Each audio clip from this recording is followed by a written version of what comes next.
Hi, I'm Shannon. Welcome back to my channel, Mindful Crime Couture, and welcome back to the last installment of my series where I read Wendi Adelson's book so that you don't have to. And we discuss it as a reminder, as in all of the previous videos, of which there are 2, and you can find them linked below. I did not buy this book from Amazon. I bought it secondhand on eBay. So if you do want to check this out for yourself, please buy it secondhand so that Wendi isn't seeing any of the proceeds.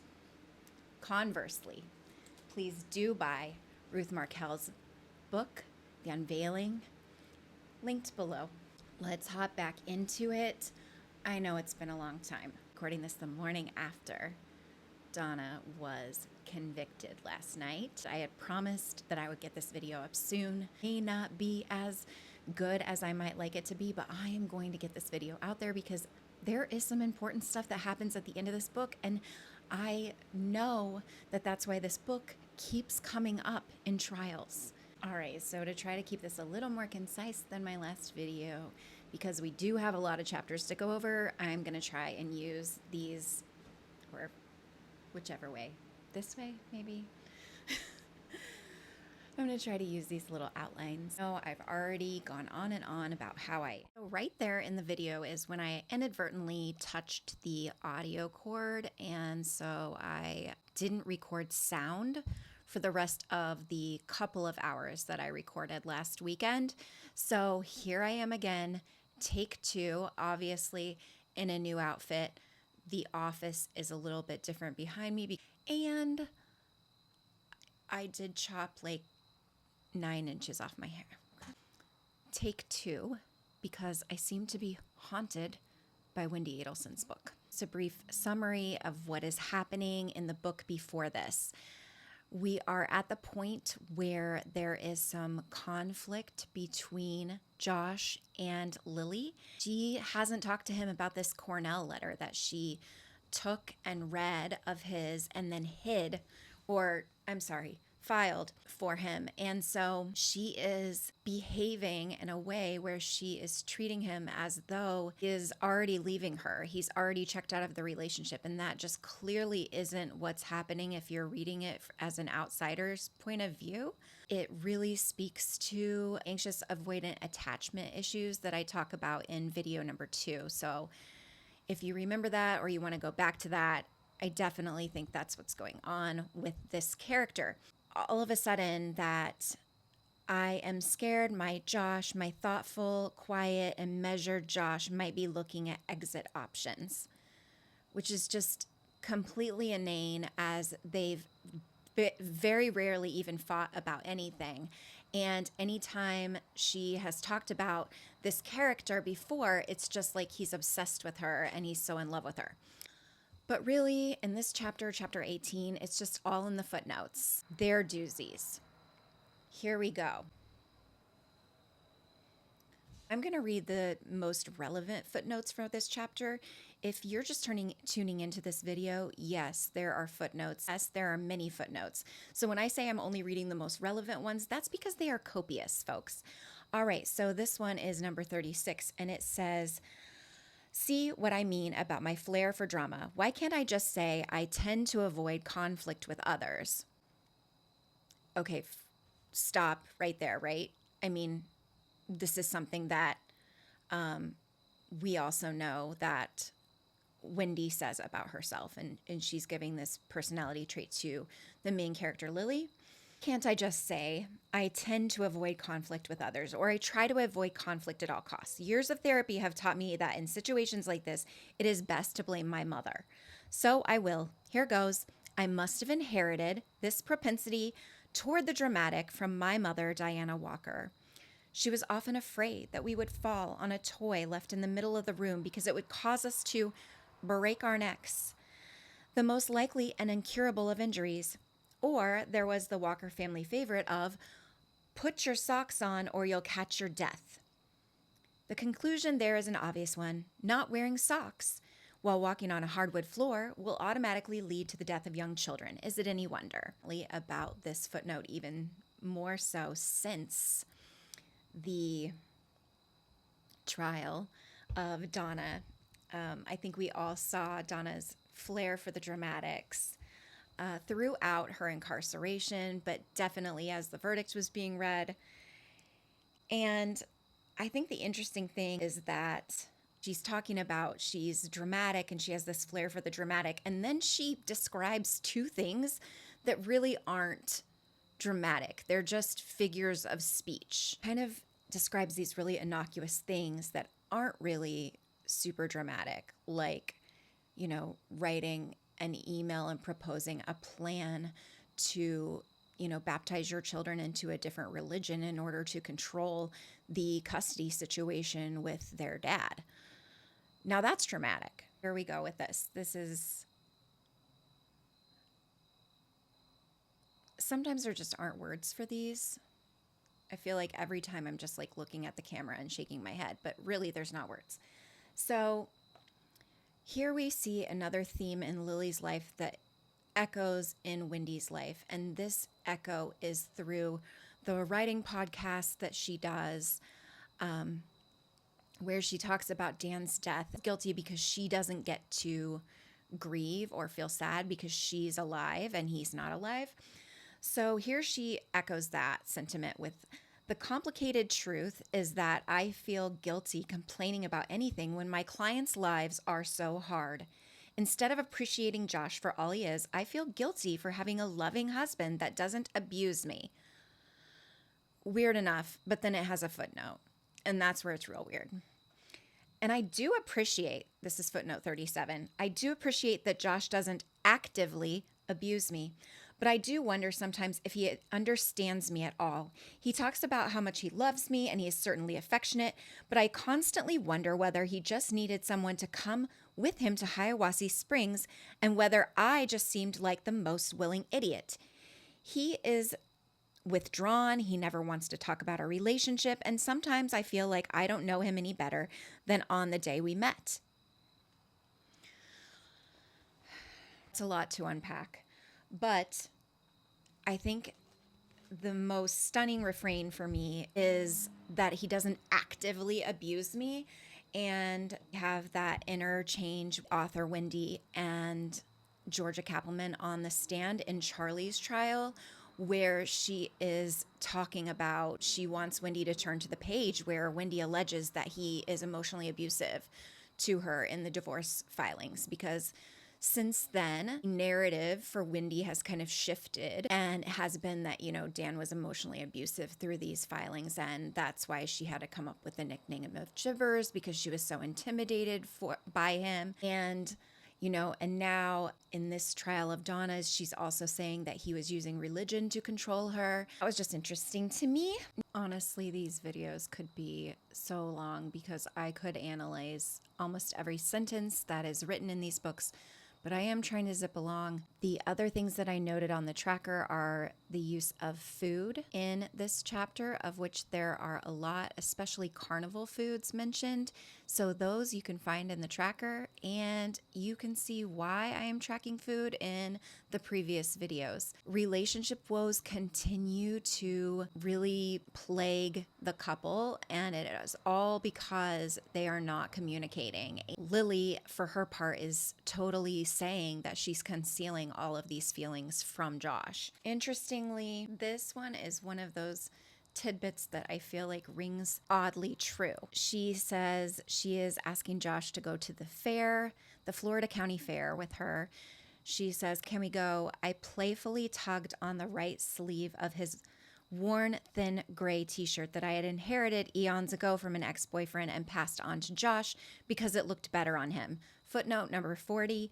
I kind of never told Josh the true origins of that shirt. Why ruin his enjoyment of a perfectly nice t-shirt? I think that is a very odd triangulation, and just seems like something that she was taking pleasure in, some sort of secret that was something that would hurt him, but she didn't tell him because she wasn't telling him the truth. I don't know.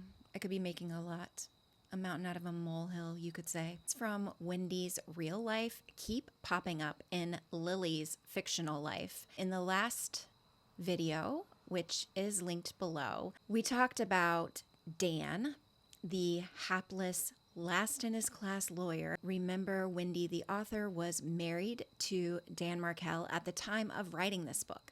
So she names this hapless character, who is not a good lawyer and definitely isn't the smartest lawyer, Dan, even though real life Dan was not hapless and went to Harvard for law school. And then we see another name from Wendi's life that appears in her book, and it is the name Robert. And Robert is the name of Wendi's eldest brother, Robert Adelson. He is a doctor, he's an ENT. But in Wendi's book, Robert is a character who is an abusive husband to one of her clients named Osa. And then also, I'm going to add to the tracker, Lily's mom in this book is Diana. Diana and Donna. Like, I feel like there's like a hair between those names. It's 2 letters. One last thing from chapter 18 is that these relationship woes are bubbling up in this last part of the chapter, where Lily says, I have moved far away from all my family and all of my friends, and I am afraid of raising a child here. Will I even be a good mother? We won't be the same us anymore after a baby. We'll send holiday cards with pictures of us and our children smiling and laughing and playing in our yard. We'll become like every other boring suburban family. What's happening to us? The author's personality is that she doesn't really necessarily feel her feelings. She is checking life events off of a checklist, like she says in the podcast from her writing class, which is, she wasn't even in love with Dan. She basically married him because she thought that he would be a good dad to her children, which was another thing that she wanted to check off her list. And so I just really think that is echoed in the character of Lily as well. Chapter 21 is sort of a filler chapter of Lily's renewed fervor for her job and her change of heart towards Hiawassee Springs. She talks a lot about, in chapter 21, Lily's just total fervor and obsession with her career. She has this renewed fervor where she's trying to find funding for her job because it is funded by grants, and right now she's basically working for free, for pro bono. She has a change of heart where she says she actually loves the Wassee, which is what she calls Hiawassee Springs, Florida.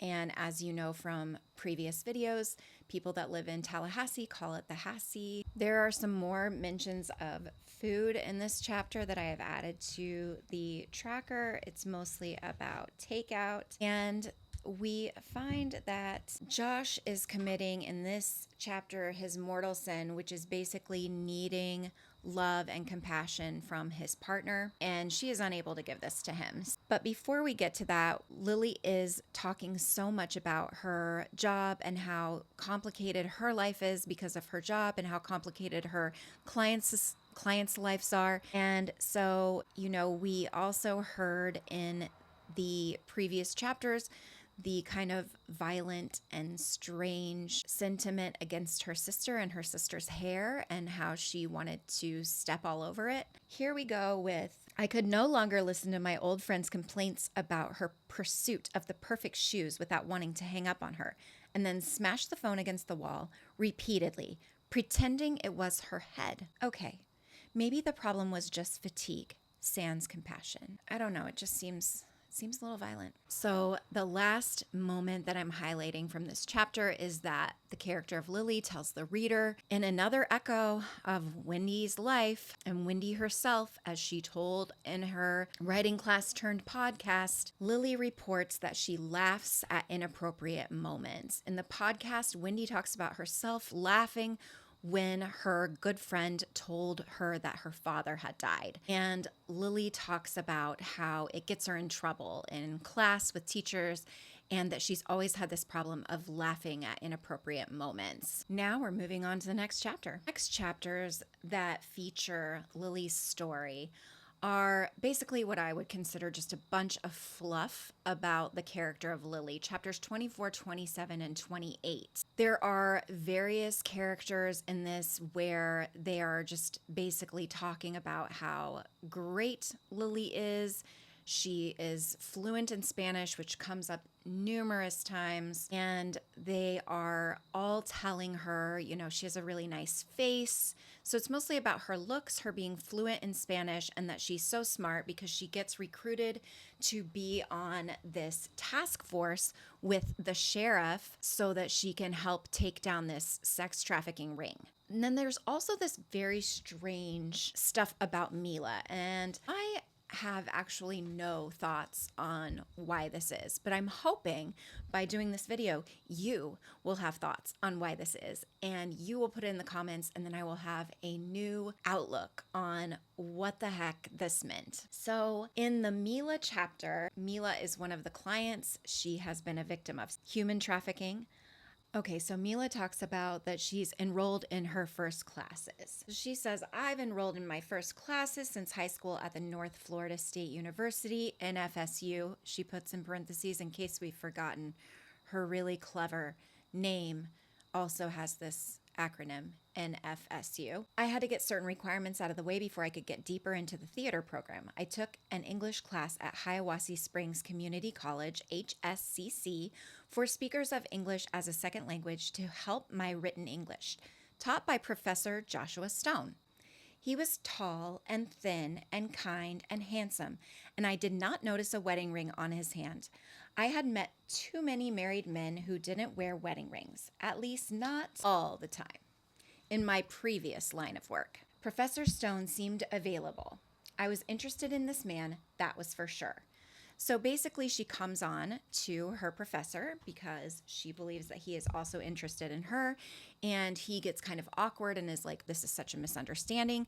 I actually just really like your writing, and I am happily married. It does nothing to me to sully the character of Josh or to make it seem like he wants to leave Lily or anything. So I'm just not sure why it's there, but maybe you have ideas. And if you do, please leave a comment because I would love to hear it. So now we are going to move to the next chapters and the next big topic in this book. This is where I would offer you a trigger warning. There is talk of pregnancy loss.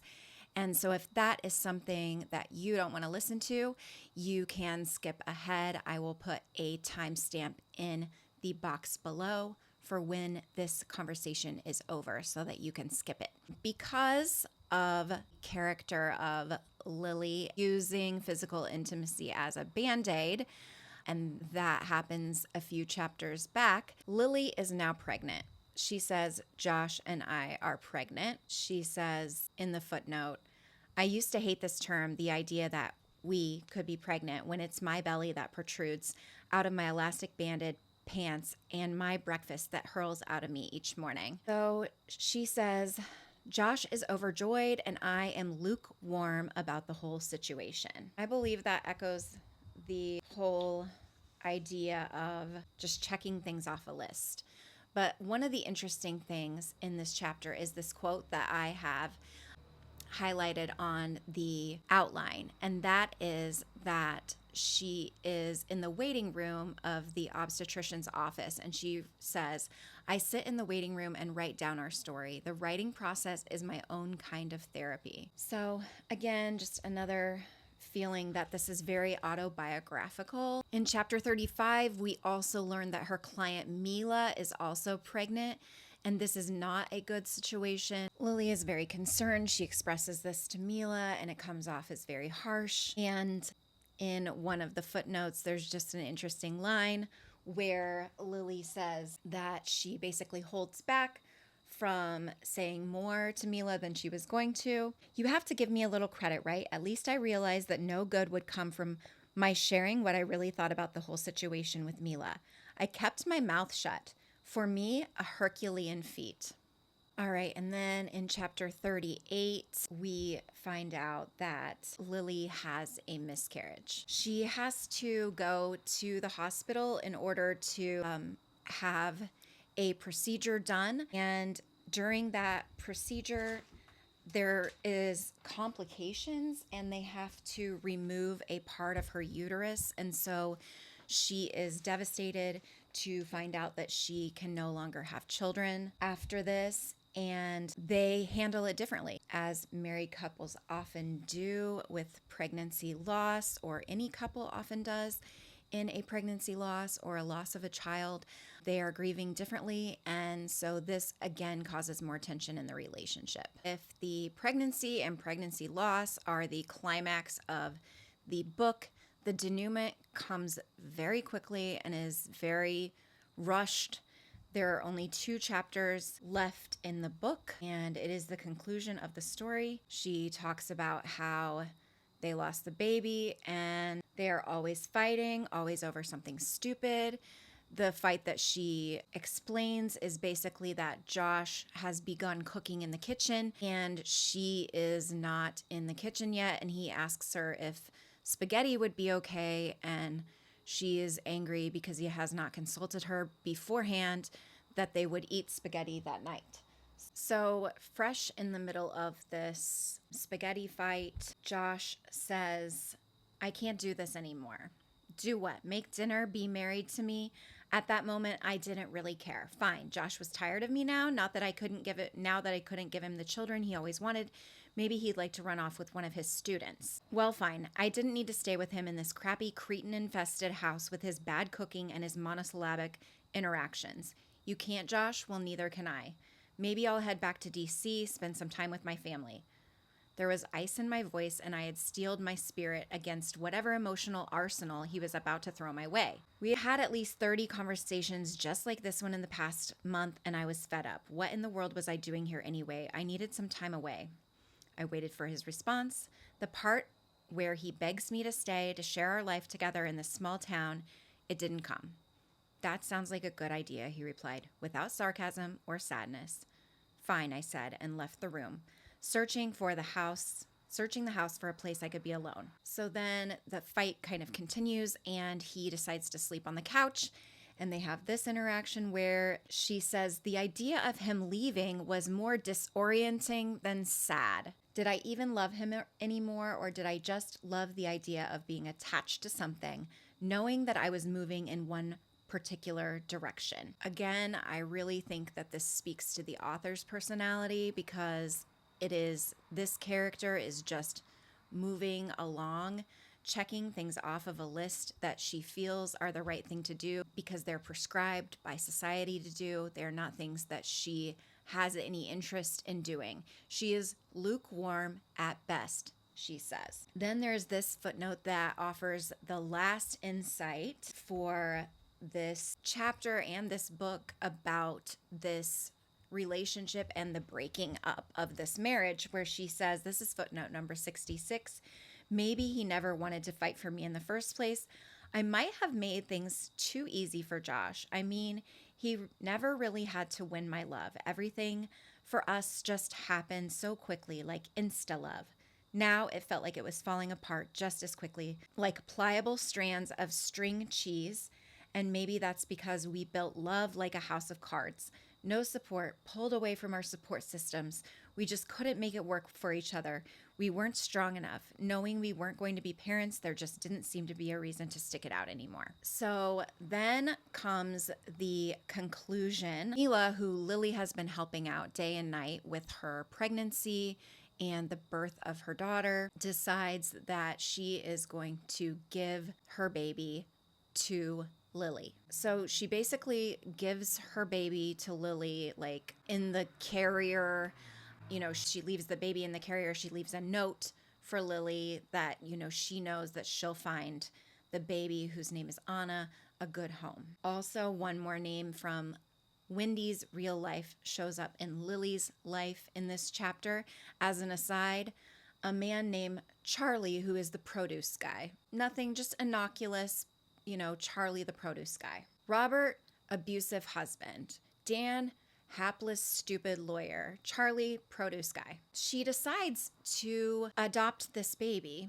She talks to her friend who is her close friend Claire, who works as an adoption attorney in Orlando because she wants to assure the reader that she did not just steal this baby from this woman or coerce her in any way. And she decides all of this like on a drive, and she hasn't told Josh anything.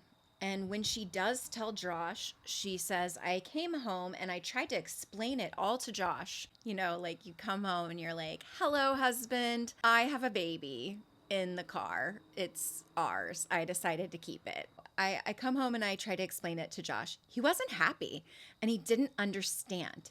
He took out his tattered gray duffel bag and started to pack his things. Josh, where in the world are you going? I was honestly confused by his response. I mean, he was the one who wanted a baby even more than I did. Lily, this is too much. You don't even realize that your allegiances are all wrong. What about our marriage? Now you're adopting your client's baby? Were you even going to ask me my opinion? His voice was laced with sadness, disappointment, and thinly veiled anger. I wanted to reply, of course I thought of you, Josh. I wanted that to be the truth. Really, though, I knew that he was right. That I didn't care about his opinion was the whole matter. I knew from that car ride on that I would raise Anna with or without his help. Josh left our house. It is a very small town, and I see him often. For a while, he would pretend like he hadn't noticed me, his eyes following me while he pretended to be engrossed in a conversation with Charlie, the produce guy. Lately, slowly, he has come around, and last week he called and invited me for coffee. So they meet up for coffee, and she brings the baby, and she says that Josh looks disappointed when he sees her walk in with the baby in the sling.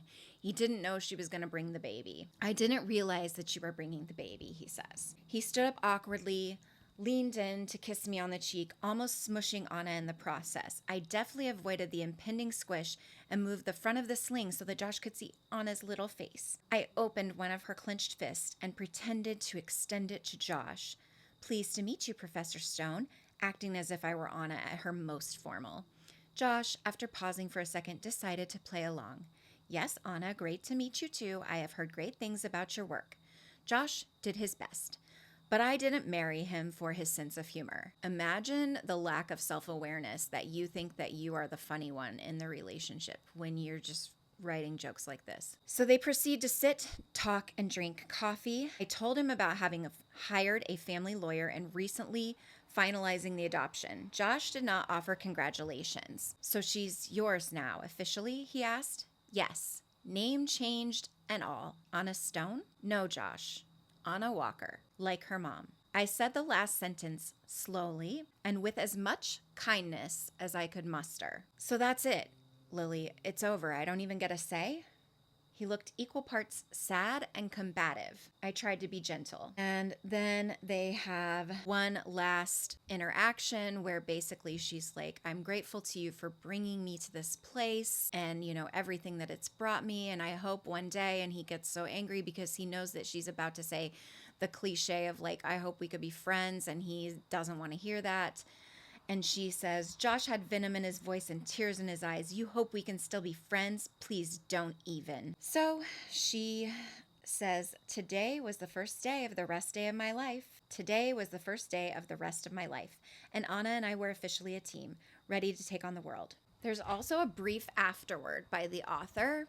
And this again harkens back to that testimony during Charlie's trial where Wendi is confronted by Georgia, who tells her, you know, like, isn't the main character based on you? And Wendi says no, she was like an amalgam of, you know, these other lawyers that she knows or other friends, or she's more like a friend of hers, this human interest lawyer. Anyway, it's all babble and drivel because it's not true. Because here in the afterword from the author, she says, I selfishly wanted you to know a bit about my story, which has much, but not all, in common with attorney Lily. So in conclusion, we learn that the marriage between the main character and her husband is filled with subterfuge by the character of Lily. She is hiding her feelings constantly. She is making up narratives. She's making up stories about him leaving her, about him being interested in students that just aren't true. They aren't in the text anywhere. And then she has this awkward way of just blowing things up and ending things without much communication at all. So the other character seems somewhat angry and blindsided. And then she decides that she will adopt this baby. And he asks about the baby's name. And he asks if she is going to named the baby with his last name, as that's her last name at the moment. And I think maybe that last ditch effort of, are they going to stay together? And she says no. Her name, like her mom. But this sentence is the one that really stood out to me. No, Josh, Anna Walker, like her mom. I said the last sentence slowly and with as much kindness as I could muster. I just felt like that was Wendi Adelson all over. She doesn't seem the least bit sad even when questioned about why she changed the boys' names. It's sometimes combative from her about her children were in danger because Nancy Grace unblurred their photos on national TV, and so she had to change the name to protect them. But she never has any sadness about them losing that part of their father. She never shows any of that. And I think that the character of Lily shows us that she believes that if something is just yours, it should have your name on it. And I think that the moment that she knew Dan was dead, she knew that the boys could be just hers. Let me know what you think, though, because boy, was this a doozy. I mean, I really annotated this thing. I don't know what to do with it. Burn it? Probably not, because I've got to save it for Wendy's trial, because I'm sure the book is going to come up. Don't you think? Let me know what you think in the comments. And thank you for watching any of my other videos, for sharing them, for liking them. See you next time.